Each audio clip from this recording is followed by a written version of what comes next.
पाकिस्तान का बच्चा बच्चा कश्मीरियों के साथ है। हर साल पाकिस्तान इंडिया को ये याद दिलाता है कि चाहे कुछ भी हो जाए मगर पाकिस्तान कश्मीर को नहीं भूल सकता। पाकिस्तान कश्मीर के लिए 7 दहाइयों से आवाज़ उठाता रहा है और आगे भी उठाता रहेगा और भारत को याद दिलाता रहेगा कि वो काबिज है, जाबिर है, जालिम है। भारत मकबूजा कश्मीर में होने वाले जुल्म पर चाहे कितने ही पर्दे क्यों न डालता रहे मगर पाकिस्तान दुनिया के सामने भारत का असल चेहरा बेनकाब करता रहेगा। कश्मीरियों की आवाज़ को दबाने की कितनी भी कोशिश क्यों ना की जाए, पाकिस्तान कश्मीर की आवाज़ था और हमेशा रहेगा। भारत अगर चाहता है कि वो रुसवा ना हो, अगर वो चाहता है कि जिस तरह की जिल्लत का सामना उसे बरतानवी पार्लियामेंट में करना पड़ा आगे ना करना पड़े, और अगर वो ये भी चाहता है कि दुनिया उसे काबिज ना कहे, जालिम ना कहे, तो अब भी देर नहीं हुई।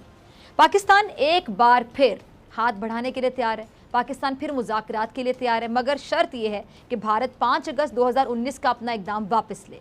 भारत अक़वाम मुत्तहिदा जहाँ पर वो खुद मसला कश्मीर को लेकर गया था उसका पास रख ले। भारत जवाहरलाल नेहरू के वादे का पास रख ले। मोदी के पास अब भी वक्त है कि बाज आ जाए। मुज़ाकरात की इस पेशकश को भारत हरगिज़ पाकिस्तान की कमज़ोरी ना समझे। पाकिस्तान यह बात जानता है अच्छे तरीके से और आपको बताना चाहता है कि आप काबिज़ हैं, आप कश्मीर पे बुरी तरह से काबिज़ हैं और आप अपनी ही बातों से मुकर हैं जो कि आपने माजी में की थी, और पाकिस्तान आपको बार बार याद करवाता रहेगा। मेहमानों की तरफ जाती हूँ और सवालात का बॉल मेहमानों के कोर्ट में फेंकती हूँ। राजा नजाबत हुसैन साहब मेरे साथ मौजूद हैं, chairman Jammu Kashmir self determination movement, बहुत शुक्रिया आपका राजा साहब ज्वाइन करने के लिए। चौधरी परवेज साहब मेरे साथ मौजूद है, चेयरमैन EU फ्रेंडशिप फोरम, आपका भी बहुत शुक्रिया चौधरी साहब ज्वाइन करने के लिए। और भारत की नुमाइंदगी करने के लिए मेरे साथ मौजूद है कर्नल शैलेंद्र सिंह साहब। कर्नल साहब आपका भी बहुत शुक्रिया ज्वाइन करने के लिए। सबसे पहले मैं आपकी तरफ आना चाहूँगी राजा नजाबत साहब। पाकिस्तान की जानिब से हमने देखा है कि कश्मीरियों को पैगाम दिया गया कि अगर वो पाकिस्तान के हक में वोट देंगे तो उनको उनकी जो पेशकश की जाएगी, और पाकिस्तान को आज़ाद कश्मीर अगर चाहते हैं या फिर पाकिस्तान में शामिल होना चाहते हैं उनको बाकायदा ये कहा गया कि आप जो चाहेंगे वैसा ही होगा। वज़ीर-ए-आज़म इमरान खान साहब के इस बयान को आप कैसे देखते हैं? देखिए जी, मैं वज़ीर-ए-आज़म पाकिस्तान के इस बयान को बहुत खुशाइंद समझता हूँ, और ये वो बात है जो प्राइम मिनिस्टर पाकिस्तान ने आज की है और प्राइम मिनिस्टर नेहरू ने 1948 में की, 51 में की, और जब तक वो जिंदा रहे उस बात पे डटे रहे कि जी मैं रियासत जम्मू और कश्मीर के अवाम के हक के रायदही की का एहतराम करता हूँ। यूनाइटेड नेशन में गए तो वहाँ भी वादा कर आए, लाल चौक में आए तो वहाँ भी वादा कर आए। मैं तो एक कश्मीरी की हैसियत से ये कहता हूँ कि अगर पाकिस्तान का वज़ीर-ए-आज़म आज कहता है 70 साल पहले भारत के वज़ीर-ए-आज़म ने कहा था, तो रियासत जम्मू और कश्मीर के अवाम तो इसके इंतजार में है कि दोनों मुल्कों ने हमारे साथ वादा किया था मुत्तहिदा में जाकर। हम नहीं गए थे, कश्मीरी ने गए थे, पाकिस्तान ने गया था, दुनिया का कोई और मुल्क नहीं गया था, भारत गया था और भारत ने पाकिस्तान को ललकारा था और पाकिस्तान ने कहा जी कि ये अवाम के साथ ज्यादती है, अवाम की राय और है और भारत जबरदस्ती कब्जा कर रहा है। तो उस कब्जे के जवाब में भारत ने कहा जी नहीं, हम आके रायदही देने के लिए तैयार हैं, आके खुद अरादियत देने के लिए तैयार हैं, रायशुमारी कराने के लिए तैयार है। और पिछले 72 साल से भारत मुसलसल इस बात से इनकार कर रहा है, बाहर दुनिया में और बात करता है, अंदर और बात करता है, कश्मीरियों के साथ और बात करता है। कंट्रोल लाइन पे हर रोज बमबारी करके मकबूजा कश्मीर के अंदर हर रोज कश्मीर ने हत्या कश्मीरियों पर जुल्म तशद्दुद करके, कश्मीरी लीडरशिप को अगवा करके, कश्मीरी लीडरशिप को कैद व बंद में रखकर दुनिया को क्या मुंह दिखाना चाहता है कि क्या ये भारत की वही सेकुलर जमहूरियत है जिसका दावा लेकर, जिसका वादा लेकर ये हुक्मरान यूनाइटेड नेशन में गए, दुनिया में गए, गैर जानबदाराना तहरीक में रहे और सारी दुनिया को ये बावर कराते रहे कि जमहूरी मुल्क है, दुनिया की बहुत बड़ी जमहूरियत है। जो अपनी, अगर वो रियासत जम्मू और कश्मीर को अपना टुटंग भी समझते हैं तो वहाँ जमहूरियत क्यों नहीं देते, वहाँ के लोगों को राय का हक क्यों नहीं देते? अगर बरतानिया स्कॉटलैंड वालों को रेफरेंडम का हक दे सकता है, यूरोपियन यूनियन बरतानिया को रेफरेंडम का हक दे सकता है और उनके फैसले को तस्लीम कर सकता है, तो भारत हमें फैसले का हक क्यों नहीं देता? रियासत जम्मू और कश्मीर की तमाम इकाइयों के अंदर रायशुमारी का जो फैसला हुकूमत ने किया था, उस फैसले को दोनों मुल्कों ने तस्लीम किया था। और आज अगर वज़ीर-ए-आज़म पाकिस्तान कहता है तो हम खुशाइंद समझते हैं इस बात को। हुकूमत पाकिस्तान ने कभी इनकार नहीं किया, जब भी इनकार किया है भारत ने इनकार किया है। ठीक है जी, अच्छा आपकी तरफ आना चाहूँगी चौधरी साहब, उसके बाद कर्नल शैलेंद्र साहब मैं आपकी तरफ आऊँगी, फिर आपसे जवाब चाहूँगी क्योंकि आप इंडिया की नुमाइंदगी कर रहे हैं। चौधरी साहब आपसे भी ये बात मैं जानना चाहूँगी कि इमरान खान साहब की ये जो पेशकश है इसको आप किस तरह से देखते हैं? बिस्मिल्लाहिर्रहमानिर्रहीम। सबसे पहले तो आपका शुक्रिया प्राइम मिनिस्टर इमरान खान ने जो कहा है कि हम डायलॉग करना चाहते हैं, लेकिन डायलॉग मशरूत हैं कि ये 370 और 35A जो है इसको सस्पेंड करें। और मैं आपको बताऊं कि ये हमारा जिस मुल्क से वास्ता पड़ा है, आज मैं योम यकजहती कश्मीर मनाने के लिए LOC पे गया। शेन टॉप का जो इलाका है वहाँ पर मैं कश्मीरी लोगों से मिला, और मैं आपको बताऊं कि मैंने वो जगह भी विज़िट की। अभी 22 दिन के बाद जो इनकी सालगिरह है 27 फरवरी 2019 को, जो अभिनंदन की वहाँ सालगिरह होगी। अभी बात ये है कि ये जैसे राजा नजाबत ने कहा, नेहरू ने भी कहा 48 में, 51 में भी कहा, ये यूनाइटेड नेशन में भी गए। अभी मैं तो इस बात पे बीइंग ए पाकिस्तानी आज योम यकजहती कश्मीर के हवाले से हम तो दिरमे दुरने सुखने कश्मीरियों के साथ खड़े हैं। अगर कश्मीरी ज़ाद मुल्क लेना चाहते हैं वो अपना वोट दें, रेफरेंडम कराएं। अगर वो पाकिस्तान के साथ आना चाहते हैं तब भी बिस्मिल्लाह, अगर वो इंडिया के साथ जाना चाहते हैं तब भी ठीक है। लेकिन ये जो नरेंद्र मोदी की फाशिस्ट गवर्नमेंट है और इसकी दहशतगर्द RSS है और इसकी टेररिस्ट राज जो है, ये अभी 15 साल से, अभी ये बताएं ये कौन सा जमहूरी मुल्क है जो अभी 48, 51 दरमियान में ये दोस्ती का पैगाम, अभी ये प्रोग्रामों में कहते हैं कि हम अमन चाहते हैं, शांति चाहते हैं, सुकून चाहते हैं, और हमें थ्रेट भी करते रहते हैं। इंटरनेशनल कम्युनिटी के सामने पकड़े भी जाते हैं, मकार भी हैं, झूठे भी हैं।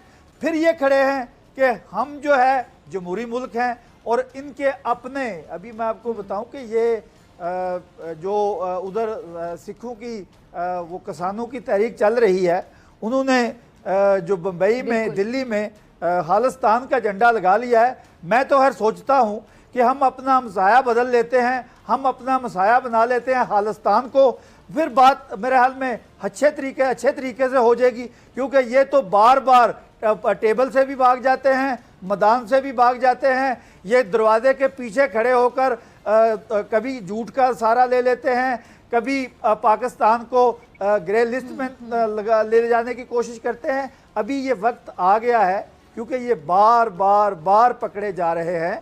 अभी इनको फैट में भी हमने ब्लैक लिस्ट कराना है, इनकी RSS को हमने इंटरनेशनल कोर्ट में भी दहशतगर्द करार देना है। क्योंकि अभी नंदन जो है वो यहाँ पर आया था, कुलभूषण जो है वो इंटरनेशनल कोर्ट में इनका एक टेररिस्ट का केस चल रहा है। अभी यूरोपियन पार्लियामेंट के अंदर EU डिसइंफो लैब ने जो इनका मकरू चेहरा, इनका झूठा चेहरा, फरेबी चेहरा, इनका फेक मीडिया इंडस्ट्री पकड़कर दुनिया के सामने रख दी है। ये सिर्फ पाकिस्तान के साथ नहीं, ये पूरी दुनिया का लॉ ऑफ लैंड की वायलेशन करते हैं। ऑक्युपाइड कश्मीर में तो ये जुल्म की इंतहा कर रहे हैं। आज उस जुल्म की जो 5 अगस्त लास्ट ईयर ने शुरू किया था, आज 555 दिन हो गए हैं। बल्कि मैं आपके प्रोग्राम के जरिए कर्नल सिंह से मेरा ये सवाल है कि क्या ये डेमोक्रेसी है? मुल्क के अंदर जितनी मिनॉरिटी हैं, वो सिख हों, वो मुसलमान हों, वो क्रिश्चियन हों, वो छोटी जात के हिंदू हों, उनके ऊपर जुल्म करना और फिर दूसरे मुल्कों को बदनाम करना, मकारी करना और बुज़दिलों की तरह रात के अंधेरे में इल्ज़ाम तराशी करना, अभी क्या यही इनकी डेमोक्रेसी है? यही इनका जो इंटरनेशनल कम्युनिटी को कहते हैं कि हम बहुत बड़े डेमोक्रेट हैं? क्या कश्मीर में जो ख़वातीन हैं वो इंसान नहीं हैं? आसिया अंद्राबी है जो ये भी इंटरनेशनल कम्युनिटी को कहते हैं कि हमने ह्यूमन राइट वायलेशन नहीं की है। क्या मकबूजा कश्मीर में ये नौजवानों को जो पायलट गन का इस्तेमाल कर रहे हैं, क्या ये जंग के भी खिलाफ है, जंगी कवानीन के भी खिलाफ है? अभी मैं आपको बताऊं कि ये दुनिया को पता चलना शुरू हो गया है।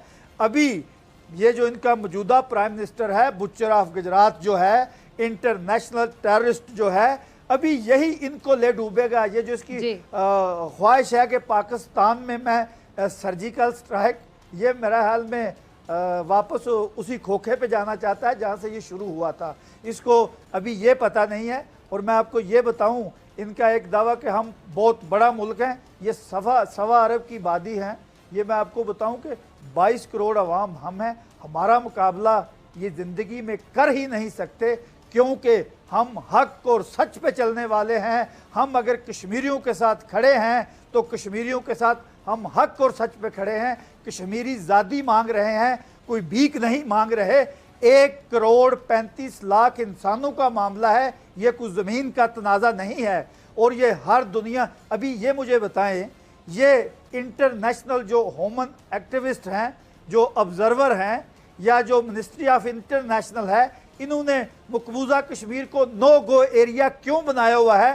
कर्नल सिंह से मैं ये भी जवाब मांगता हूँ कि ये कहते हैं कि हम डेमोक्रेट हैं, यहाँ आज़ादी है। अभी मकबूजा कश्मीर में ये इंटरनेशनल ह्यूमन एक्टिविस्ट को क्यों नहीं जाने दे रहे? और फिर ये मिनिस्ट्री इंटरनेशनल के दफ्तरों के ऊपर हमले भी करते हैं, और फिर ये दुनिया की हर किस्म की वायलेशन करते हैं। ये तालिबान की मदद भी करते हैं, दैश की मदद भी करते हैं, अल-कायदा की मदद भी करते हैं, और पकड़े भी जाते हैं। और फिर कहते हैं कि हम दुनिया की बेहतरीन डेमोक्रेसी हैं। मेरे ख्याल में इन्होंने डेमोक्रेसी का नाम कुछ और चीज़ रखा हुआ है।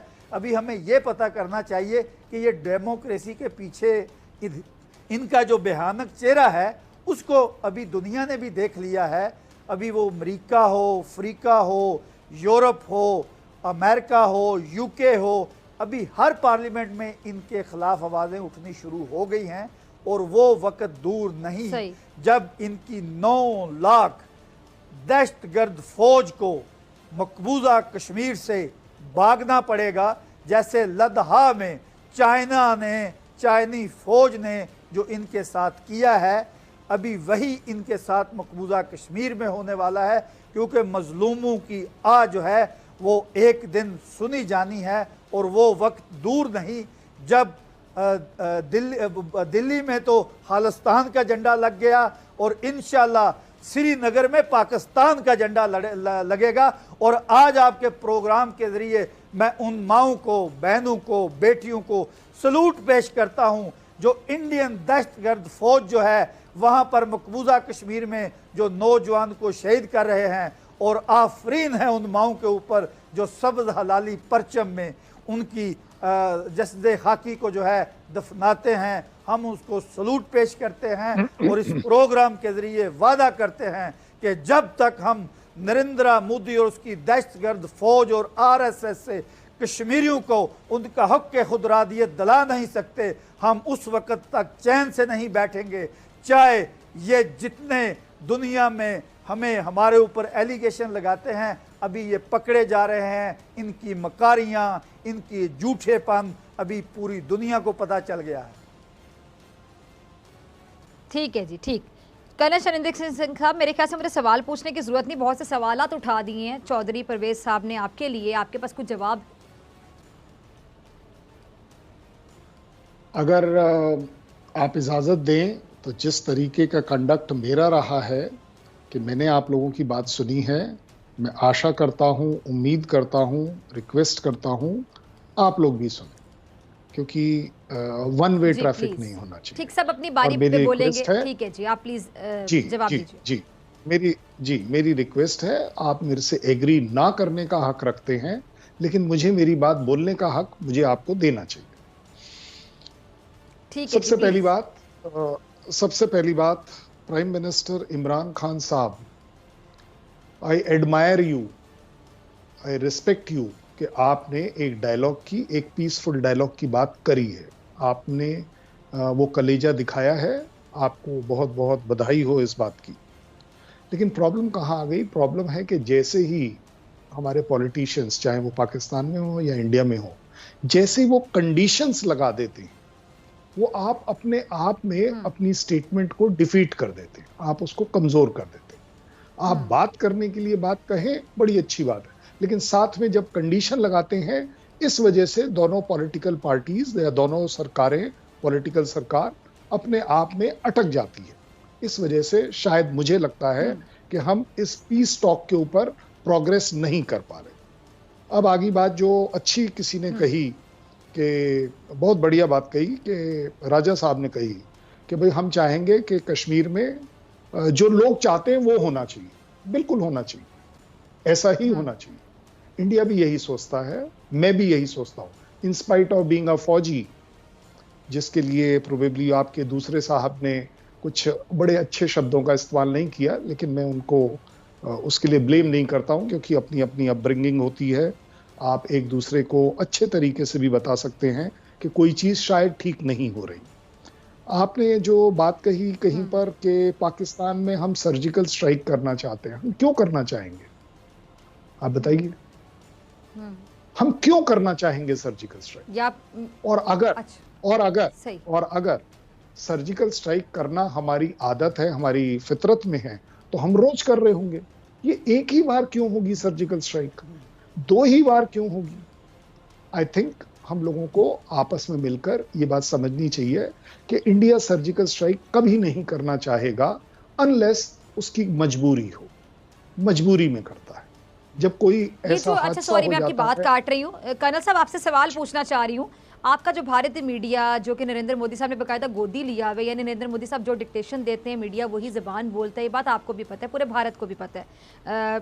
आप लोग जो जाली सर्जिकल स्ट्राइक के दावे करते हैं, फिर उन दावों के बारे में क्या ख्याल है आपका? क्यों करते हैं? किस किस्म का कॉम्प्लेक्स है ये?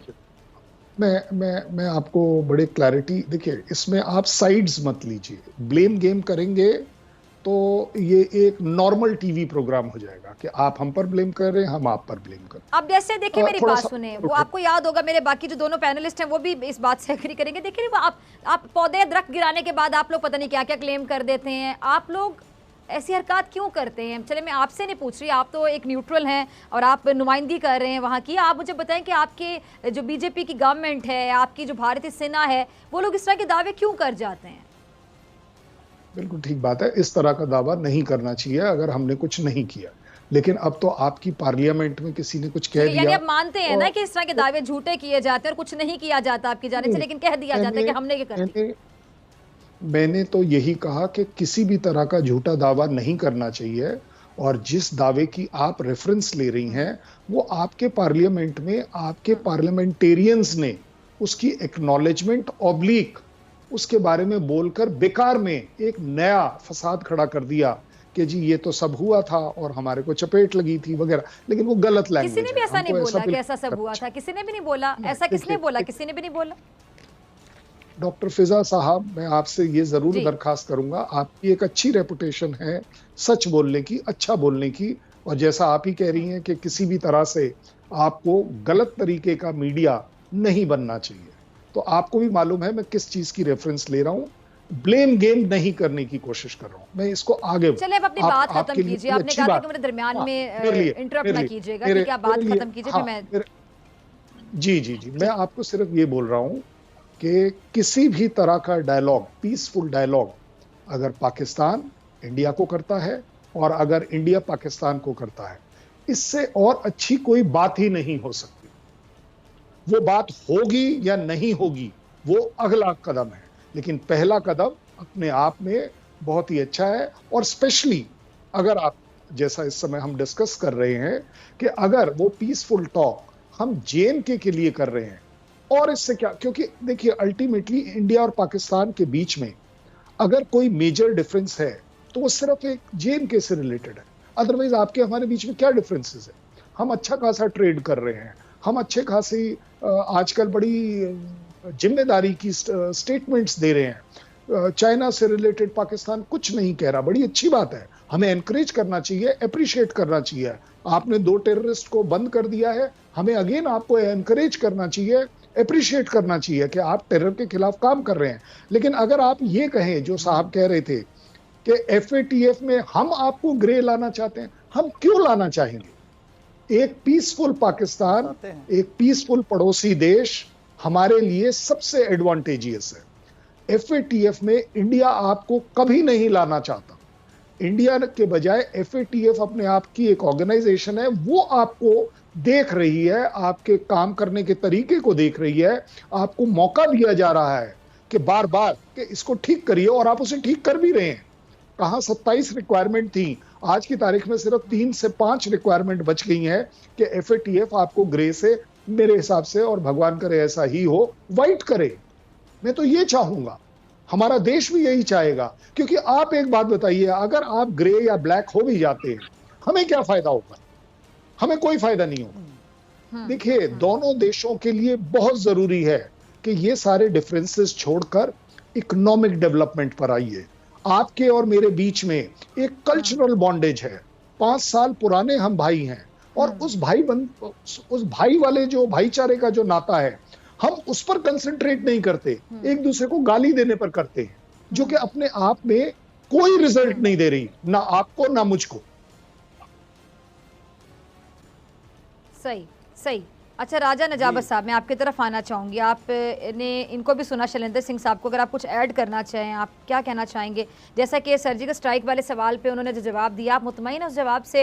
ये जाली सर्जिकल स्ट्राइक्स के दावे कौन करते हैं? पौधे गिराने के बाद क्या क्या दावे कर दिए जाते हैं? इनका भारतीय मीडिया चिल्ला चिल्लाकर इतना झूठ बेचता है, नरेंद्र मोदी साहब की डिक्टेशन लेता है, बीजेपी गवर्नमेंट को सपोर्ट करता है, सवाल तक पूछा नहीं जाता बीजेपी गवर्नमेंट के इससे कि आप लोग इस तरह की हरकत क्यों कर रहे हैं? भारत का क्या हाल कर दिया नरेंद्र मोदी ने आके, उसके होते हुए भारत को किसी दुश्मन की जरूरत ही नहीं है। ये तमाम चीजें, इन चीजों पे खामोश क्यों इनका मीडिया? देखें जी, मैंने दो लोगों की बातें सुनी, एक पाकिस्तानी की और एक भारतीय की।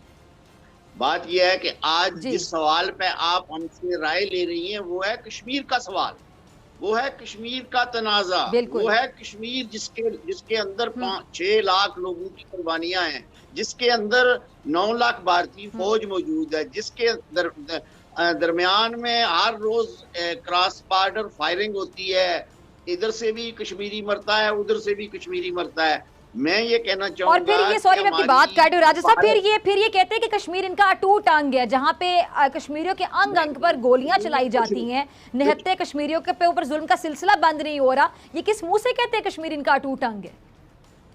देखें जी, मैं ये कहता हूं कि आज एक कॉन्फ्रेंस हो रही थी, पार्लियामेंट्री कॉन्फ्रेंस, तो हम उसमें भी ये कह रहे थे कि अगर भारत कश्मीरियों को अपना ही शहरी समझता है, उनकी बात मान लें, वो अटूटंग ही समझें, लेकिन अटूटंग के अंदर ये हालत है कि बाकी रियासतों में कितनी फौज है इनकी, बाकी रियासतों में कितने कैदी हैं, बाकी रियासतों में क्या जुल्म हो रहा है? क्या सिर्फ कश्मीरी ही ऐसा अटूटंग है जिन पर जुल्म करना चाहते हैं, जिन पर 6 लाख शहीद हुए हैं, जिनके कम अज कम 50 लाख जो हैं वो माइग्रेट कर चुके हैं 47 से लेकर आज तक, हजारों की तादाद में लोग महाजिर कैंपों में बैठे हुए हैं, हजारों की तादाद में हम लोग बाहर दुनिया में बैठे हुए हैं, हजारों की तादाद में हम लोग बाहर जो है वो एहतजाज कर रहे हैं। हम नहीं बोल रहे, दुनिया बोल रही है, हकूक इंसानी की कौंसिल बोल रही है, यूनाइटेड नेशन का सेक्रेटरी जनरल बोल रहा है, बरतानिया की पार्लियामेंट बोल रही है, यूरोप की पार्लियामेंट बोल रही है, कनाडा की पार्लियामेंट बोल रही है। दुनिया के हर फोरम पे अगर लोग भारत को ये कह रहे हैं कि इंसानी हकूक की खिलाफ वर्जियां आप कर रहे हैं, कश्मीरियों को राय का हक नहीं दे रहे, कश्मीर पर जुल्म और तशद्दुद कर रहे हैं, ये वो बात है जो मैं समझता हूँ शैलेंद्र सिंह को समझनी चाहिए और अपनी हुकूमत पर ये जोर देना चाहिए कि अगर वो और पाकिस्तान तजारत करना चाहते हैं, हम कश्मीरी जो हैं, हम खालिस्तान की किसी मूवमेंट की सपोर्ट नहीं करते, हम बंगाल की किसी मूवमेंट की सपोर्ट नहीं करते, हम नागालैंड की किसी मूवमेंट की सपोर्ट नहीं करते। हम कहते हैं कि रियासत जम्मू और कश्मीर के लोगों को पुरअमन सियासी जो हक का वादा किया था वो हक हमें दें, उसके लिए हमारे लीडरों को अंदर ना करें, हमारे लीडरों को जुल्म ना करें, हमारे बच्चों को ना मारें, हमारी तिजारत तबाह ना करें, हमारी सनत तबाह ना करें। ये सारी चीजें अगर भारत ये चाहता है कि रियासत जम्मू और कश्मीर और पाकिस्तान और भारत के दरमियान एक अमन का रास्ता हो, तो वो रास्ता जो है वो मकबूजा कश्मीर से होकर गुजरता है, वो रियासत जम्मू और कश्मीर की तमाम इकाइयों से गुजरता है। तभी पाकिस्तान और भारत तजारत कर सकते हैं, तभी पाकिस्तान और भारत की फौजें अपने अपने मुल्कों के साथ अंदर रहकर वो अखराजात जो भारत और पाकिस्तान आज डिफेंस पे कर रहे हैं, वो दोनों मुल्क अपने अवाम की डेवलपमेंट पे कर सकते हैं। तो दारा कश्मीरियों को देखें, वो कश्मीरी जिन्होंने ना सिर्फ ये हमारी भारत के खिलाफ जंग नहीं है, रियासत जम्मू और कश्मीर के लोगों ने तो डोगरा के जमाने से ये मूवमेंट चलाई हुई है। ना मैं पाकिस्तान कहता है कि आप ये मूवमेंट चलाएं, ना हम पाकिस्तान के कहने पे कर रहे हैं, ना हम अंदर जाकर पाकिस्तान की लड़ाई लड़ रहे हैं। हमारी सिर्फ और सिर्फ जद्दोजहद है पुरअमन, सियासी, सफारती, और कश्मीरियों ने बहुत बर्दाश्त किया। वादी के कश्मीरियों ने बर्दाश्त किया, जम्मू के कश्मीरियों ने बर्दाश्त किया, अभी भी कर रहे हैं बेचारे। जम्मू कश्मीर ने बर्बाद किया।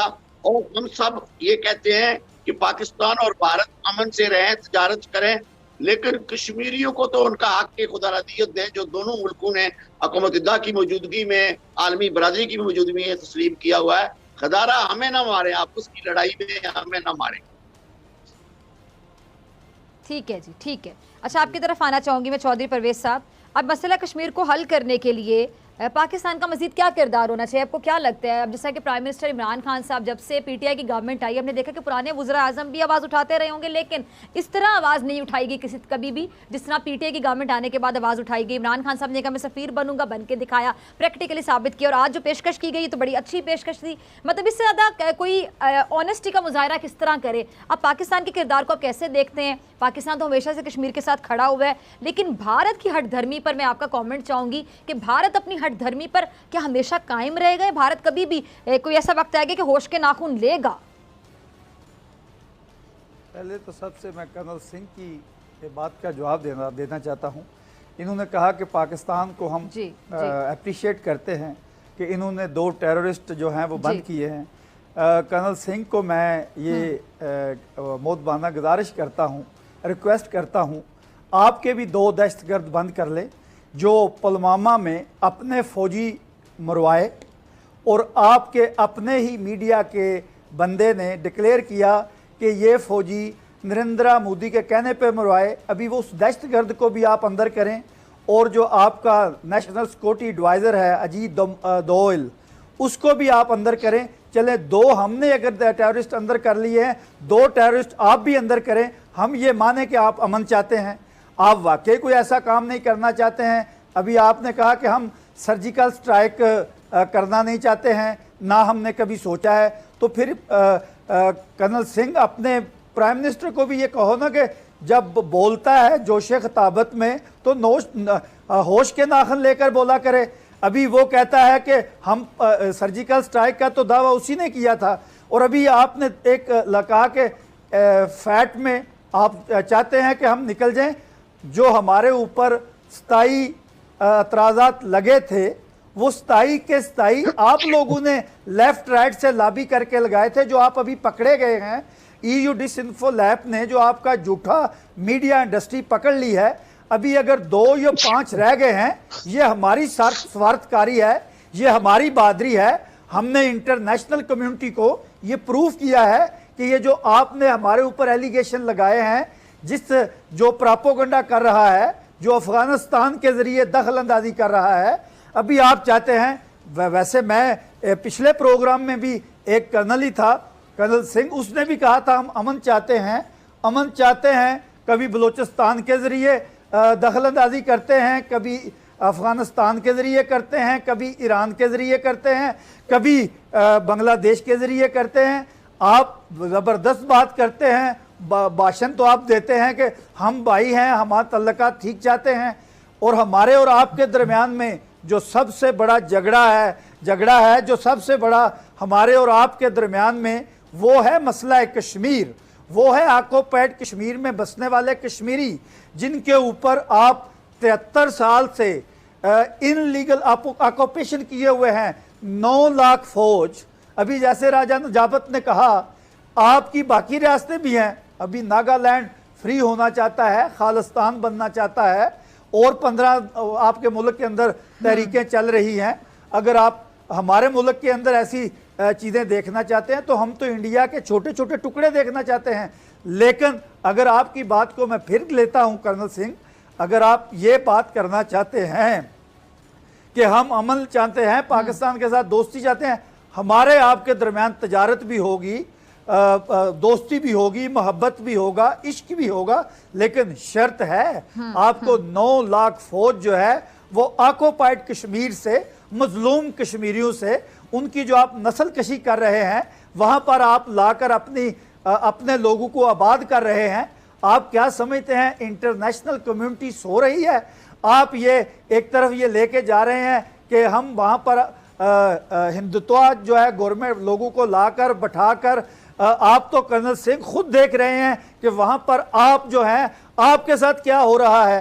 आप अपना राइट मांग रहे हैं। अब जो आपके साथ 89 में हुआ, अभी फिर आप कहते हैं कि हिंदुस्तान में तो कोई ऐसी बात है ही नहीं, हम दोस्ती चाहते हैं, मोहब्बत चाहते हैं, प्यार चाहते हैं। मेरी समझ से बाहर है कि आपने दोस्ती, मोहब्बत और प्यार नाम किसका रखा हुआ है, क्योंकि आप दुनिया का कोई प्लेटफॉर्म, दुनिया की कोई ऐसी जगह नहीं छोड़ते हैं जहां पर आप हमारे खिलाफ नेगेटिव प्रोपेगेंडा नहीं करते हैं। हमारे खिलाफ जो है इंटरनेशनल कम्युनिटी को मुख्तलिफ इलाकों से, मुख्तलिफ हिलों बानों से हमारे ऊपर एलिगेशन पे एलिगेशन लगाते हैं। और अभी जब प्रोग्राम में आप बैठ के कह रहे हैं कि हमने ना सर्जिकल स्ट्राइक चाहते हैं, बालाकोट में हमला करते हैं, अभिनंदन हम आपको वापस देते हैं, कुलभूषण आप इंटरनेशनल कोर्ट में ले जाते हैं। सेकंड वर्ल्ड वार के बाद अगर किसी दुनिया के किसी मुल्क ने एक हाजिर ड्यूटी जासूस स्पाई पकड़ा है तो वो पाकिस्तान की फौज ने पकड़ा है। आप फिर कहते हैं कि हम अमन और शांति चाहते हैं। कर्नल सिंह, आप तो फौज में हैं, अगर मुझे नहीं पता कि आपका फार्मूला प्यार मोहब्बत का क्या है। अगर ये जो चीज़ें मैं कह रहा हूँ इनमें चले, आपने ये कहा कि मैंने सख्त लैंग्वेज इस्तेमाल कर दी। सख्त लैंग्वेज तो इस्तेमाल मैं इसलिए कर रहा हूँ कि जो चीज़ें सामने आ रही हैं, हाथी के दांत दिखाने के और खाने के और, सामने आप दोस्ती करना चाहते हैं, पीछे से हमारे वो छुरा घोंप रहे हैं। ये तरीका ठीक नहीं है। या आपकी जो गवर्नमेंट है, जो आपके जो हमने तो आपके जो सिटिंग प्राइम मिनिस्टर को टेररिस्ट डिक्लेयर नहीं किया था, हमने तो इसको बुच्चर ऑफ गुजरात नहीं कहा था, लेकिन अगर इंटरनेशनली, अभी फिर मैं अपनी पहली बात पे आता हूँ, 2 टेररिस्ट हमने बंद किए हैं, नरेंद्र मोदी टेररिस्ट और Ajit Doval national security adviser, 2 terrorist आप भी बंद करें, उसके बाद बैठ जाते हैं और 370 और 35 एक ख़त्म करें, टेबल पे बैठते हैं, बात करते हैं, आगे चलते हैं। सिर्फ ये नहीं है कि प्रोग्रामों में बैठकर हम दोस्ती चाहते हैं, मोहब्बत चाहते हैं। चौधरी साहब, वक्त की कमी है, मैं माजरत के साथ कहूंगी, मुझे अब लास्ट कमेंट चाहिए कर्नल शैलेंद्र सिंह साहब का। लास्ट 2 मिनट्स हैं। कर्नल साहब, आप, मेरे ख्याल से मुझे सवाल पूछने की जरूरत नहीं है, आपके पास क्या जवाब है इन बातों का? देखिए, उन्होंने बड़ी अच्छी बात करी कि टेररिस्ट हमने अप्रिशिएट करने की कोशिश करी, आपको वो अप्रिसिएशन पसंद नहीं आई, आप उसके बदले में चाह रहे हैं कि कोई 2 और टेररिस्ट जो आप बाय नेम बोल रहे हैं, नरेंद्र मोदी साहब हमारे जो प्राइम मिनिस्टर हैं और नेशनल सिक्योरिटी एडवाइजर जो डोवल साहब हैं। देखिए, ये जो आपके दोनों टेररिस्ट थे वो इंटरनेशनली डिक्लेयर्ड टेररिस्ट हैं। सो उनका कंपैरिजन जब आप किसी जगह और करते हैं तो शायद लोगों को ऐसा लगेगा आपकी नॉलेज में थोड़ा सा इजाफा होने की ज़रूरत है। जहाँ तक आपने बात करी जासूस की, देखिए वो जासूस को छुड़ाने के लिए, सो कॉल्ड आपकी तरफ से जासूस, मैं तो आपको ग्रांट कर रहा हूँ, उसके लिए हमें इंटरनेशनल कोर्ट में चले गए। इंटरनेशनल कोर्ट में आपको पूरा हक है कि उसको प्रूव करिए, बात खत्म है। अगर वो जासूस आप प्रूव कर पाते हैं, आप अपने तरीके से डील करें, लेकिन अगर उसकी फांसी रुक गई, आपके लिए एम्बैरेसमेंट हो गई, तो देखो, this is bad, this is very bad. मैंने एक बार आपके बीच में नहीं बोला, मैंने इसीलिए बोला this is called age culture. तो इसलिए जब आप प्यार मोहब्बत की बात करते हैं, शायद जब आप प्यार मोहब्बत की बात करते हैं आपको नहीं समझ आएगा, क्योंकि प्रोबेबली आपके यहाँ पर प्यार मोहब्बत जैसी जो चीज है उसकी डेफिनेशन कुछ और है, आप उससे एक्सपोज नहीं रहे हैं। जहां तक आप जेन के, क्योंकि आपका बड़ा अच्छी बात थी कि हमें जेन के डिस्कस करना चाहिए क्योंकि वो हमारे बीच में प्रॉब्लम है। मुझे आप एक बात बताइए, आपका ये जो सो कॉल्ड तरीका है, पिछले 70 साल तो आपने ट्राई कर लिया भाई। आपके हिसाब से अगर इंडिया वहां पर ऑक्यूपेशन फोर्स है तो आप एक बात बताइए, यूएन का डॉक्यूमेंट क्यों नहीं बोलता, और क्यों बोलता है कि अगर प्लेबिसाइट करानी है तो सबसे पहले पाकिस्तान ऑक्यूपाइड कश्मीर से पूरे पाकिस्तान फौज को हटना पड़ेगा और उसके बाद प्लेबिसाइट होगी। ये मैं नहीं कह रहा हूं, अब ये आपके, मेरे और यूनाइटेड नेशंस के डॉक्यूमेंट कह रहे हैं। तो और मैं क्या चाहूंगा कि हम इससे एक स्टेप ऊपर जाएं कि चलिए क्यों नहीं आप और हमारे बीच में हम कोई वो तरीका निकाल पाए जिससे कि शायद, जो, क्योंकि हमें भी मालूम है कि आप फौज हटाना नहीं चाहेंगे, फौज ऑक्यूपेशन कौन थी, तो तरीके मोदी साहब को समझाएं ना आप, कर्नल साहब, आप इतनी समझदारी से तो तरीके अपने नरेंद्र मोदी साहब को समझाएं। नरेंद्र मोदी साहब बहुत चीजें अच्छे से समझते हैं। और एक बात बता दूं, आपको, क्योंकि आपके यहाँ ये प्रॉब्लम रही है। हमारे वज़ीर आज़म ने तो इतनी मैच्योरिटी का सामना मुजाहिरा किया है, मैच्योरिटी का मुजाहिरा करते हुए इस तरह की पेशकश तक कर दी है कि उनकी अपनी मर्जी। देखिए तो इससे ज्यादा मैच्योरिटी या ऑनेस्टी क्या हो राय में। इसीलिए मैंने, मेरे को अगर कंप्लीट करने देंगे तो आपको समझ आ जाएगी। देखिए, जब हम मैच्योरिटी, समझदारी, पॉलिटिकल प्रोसेस, डेमोक्रेसी की बात करते हैं, शायद पाकिस्तान में ये उतना आसान नहीं है समझना, क्योंकि आप डेमोक्रेटिक सेटअप के साथ एक्सपोज्ड ज्यादा नहीं रहे हैं। इसलिए आपके यहाँ हर चीज एक आदमी डिसाइड कर रहा है ट्रेडिशनली।